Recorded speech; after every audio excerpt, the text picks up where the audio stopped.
Good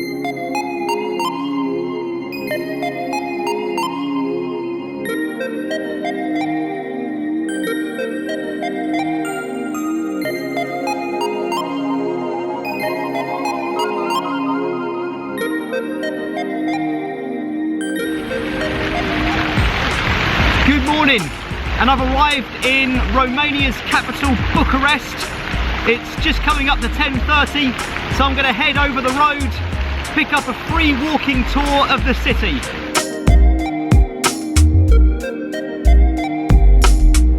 So the walking tour has started. I'm in Union Square, just by Union Boulevard.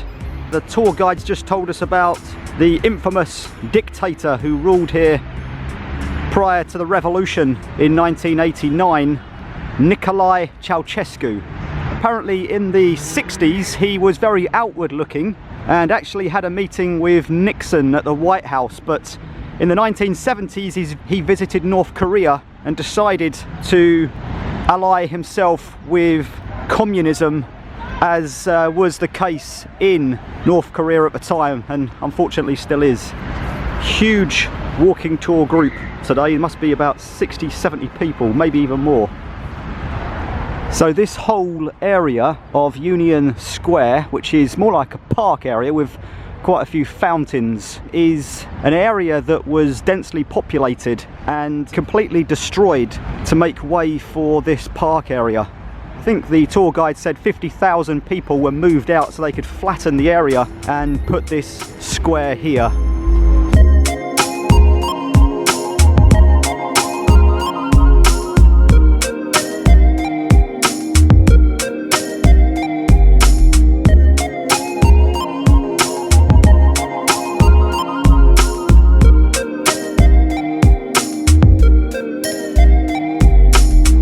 So we're just entering the old city now and the main square. In the 1900s it was a flower market. There's a Orthodox church there, built in 1522. The patron St. Anthony of Egypt holds sessions every Tuesday where he grants miracles. If you come here on Tuesday, it's a huge queue of people queuing outside. And then this old hotel now, a restaurant, used to be a fortress. It's the place where about 500 years ago the Ottomans and the Russians signed a peace agreement. This is the Stavropoleos Monastery. Just about to go inside, take a look around for 10 minutes, and then when we come out the tour guide's going to tell us a little bit more about it.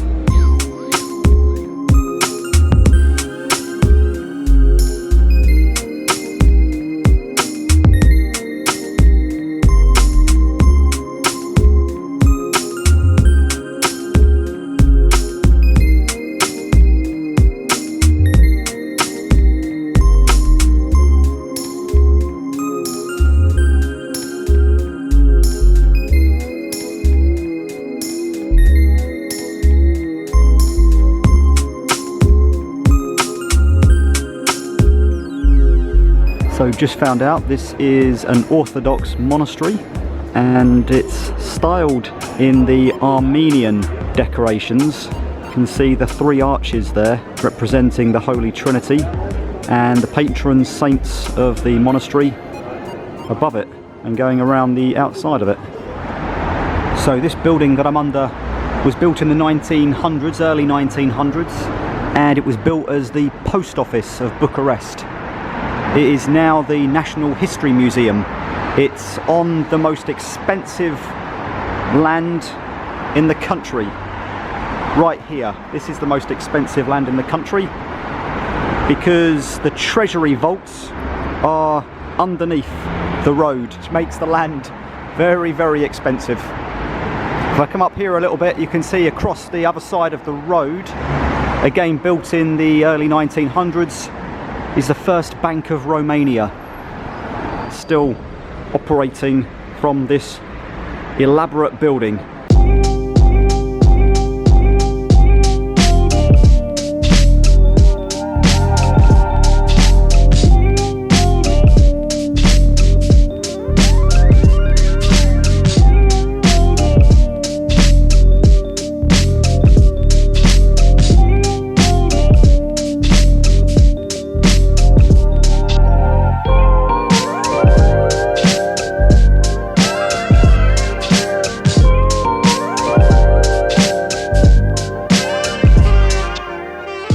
a Russian church in Bucharest, built between 1902 and 1908, now belongs to the university. We're now approaching the final stop of the tour, University Square, and I believe that's the university building straight ahead. So the walking tour is just finished, 3.5 hours including a 20-minute break. The tour today here in Bucharest finished in the University Square, which is where I am. This is like the central meeting place in the city, and the tour guide talked a lot about the revolution that turned Romania from a dictatorship to a democracy in 1989. Right here in the middle of University Square is Saint Michael on his horse. This guy managed to unite the three main regions of Wallachia, Transylvania and Moldova, but only for about 6 months in the 1600s, I believe. Then they went back to being independent areas.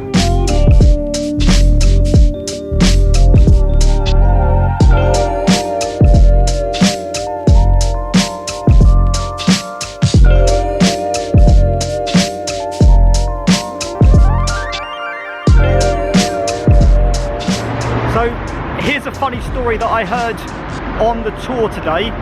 The Palace of Parliament is behind me. Well, in 1992, the King of Pop, Michael Jackson, came to Bucharest to do a concert, and during the day, I believe, he went to the Parliament building behind me for an event, and because his fans heard that he was coming to this building, thousands of his fans flocked to this square to have a look to see if they could catch a glimpse of him. And actually he did turn up on the balcony at one point and gave his fans a wave. There is a picture of it somewhere.